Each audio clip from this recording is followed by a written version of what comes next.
All right, so we're here at the COD Champs European Finals. I'm here with Call of Duty expert Chris Marsh. Maybe.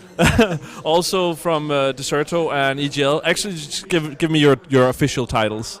So for EGL, I guess I'm the operations director, and for Deserto.net, technically I'm the managing director, but I do anything from just kind of background stuff to a bit of writing, some video content, that kind of thing. So everything really. It's quite a small company, so we all have to pitch in. All right, and we're at day 2 now for this event. Yesterday were about qualifying for LA, but today is about winning the European Championship. How do you think this event works out for that? With it seems people were more into actually just qualifying for LA.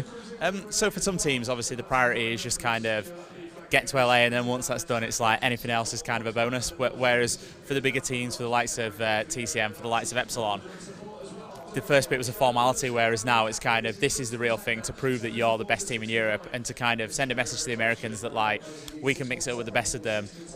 Especially if they put in achieve a big result against the likes of their nearest rivals, it's kind of saying get ready for us sort of thing. So I think that today has a lot of importance for some teams. For other teams, like I said, it's just kind of an added bonus anywhere they get.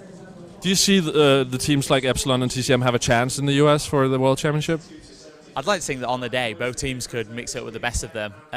There's no solid evidence when teams have gone over to the US, but it's not happened that many times. Obviously, if we look back to Gfinity 2, Epsilon eventually placed second there, and it was a pretty tight final. They went 2-0 up, and then eventually Complexity kind of kicked into gear and just ran their opponents over. But on the other side of things, Complexity pretty much do that to any team throughout the world, whether they be European or American. So that's not really a slight on Epsilon's character, but more the facts about how good Complexity are as a team. So I think that's kind of evidence that they can mix it up if they turn up on the day, so to speak. But yeah, it'll be interesting to see how they fare. How do you see? Because you've been following this Call of Duty esport world for quite some time now.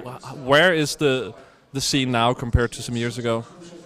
It's really come along. If we look back to when Modern Warfare 3 was the prominent game, there was no American events. There was pretty much internationally, EGL was the biggest event.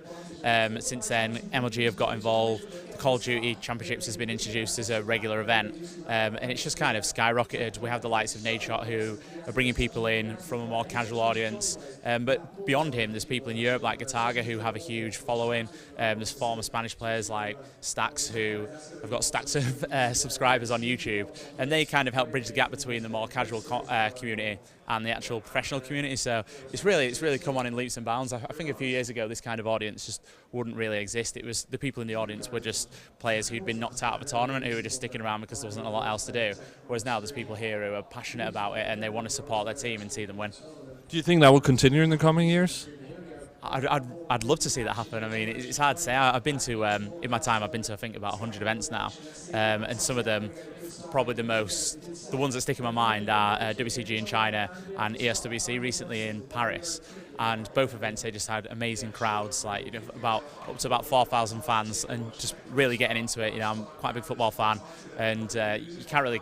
It's when you experience that atmosphere, it's something you need to feel for yourself, especially when you're supporting a team and you've got fans around you who are following the same team. It's just electric, and I'd love to see that continue on in esports, and I'd hope that would be the case, really.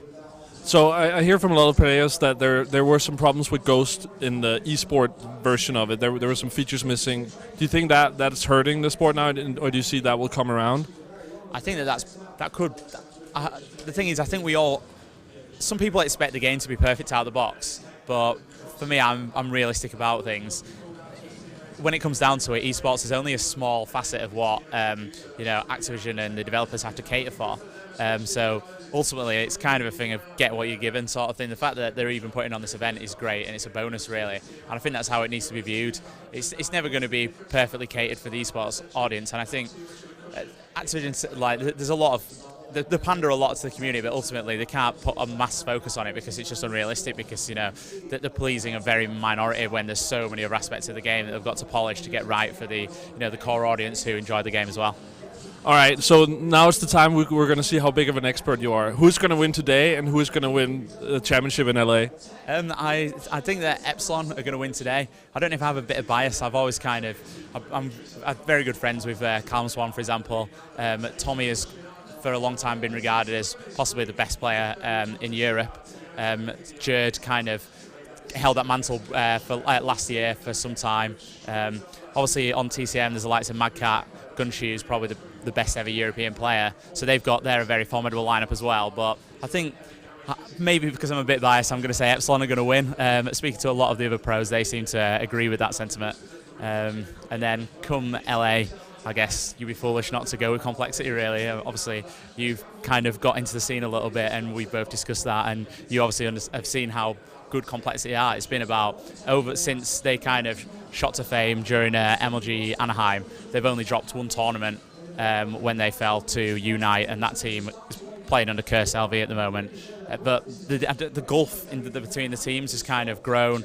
Every day they're pushing things harder, figuring out where their weaknesses are, improving, and that's the best team when it comes down to it. So the consistency of their roster as well is also going to play a pivotal part. So I think it's Complexity's tournament to lose, basically. But it also seems like Call of Duty is very much a mind game and who's good on the day. So I guess everybody has a chance, really. One of the highest achieving European pros once said to me, what a lot of teams do is they'll practice online, they'll perfect the tactics, then they'll come to an event and they'll get so hyped up that they'll almost forget how to play, and it'll just go to pot, whereas teams just kind of need to stick to the game plan, and then the mind aspect shouldn't come into it as much, especially when we have, I don't know if you can see in the background of this video, but we've got soundproof booths at this event, which I think makes a bit of a difference as well, because you see at some events where the top teams who are so used to events, they come in and they get hyped up during the game, and they're shouting jeering each other to get each other pumped up and playing better, and I think sometimes for the opponents that can be intimidating and it can actually put them off the game a lot. So that's where the mind games really come into play, whereas here when you're in the soundproof booth, it's almost like you're playing in your room with your friends. You can't hear the commentary, you can't hear the audience really, so I think that wipes the mind games out a little bit. But like you said, like with any kind of sport or anything like that, it does come down to who turns up on the day,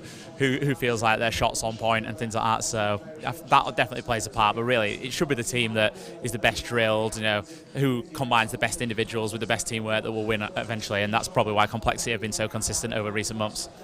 All right, and finally, if people want to see more Deserto and EGL, where should they go check that out? So our EGL URL is egl.tv. For anyone who's into Call of Duty tournaments, whether that be pro tournaments or amateur tournaments, we do regular cups and stuff like that you can enter. It's just you just play on one day, basically one day cups as we call them, on Monday, Wednesday and Sunday. So if you go to egl.tv, you can register for that.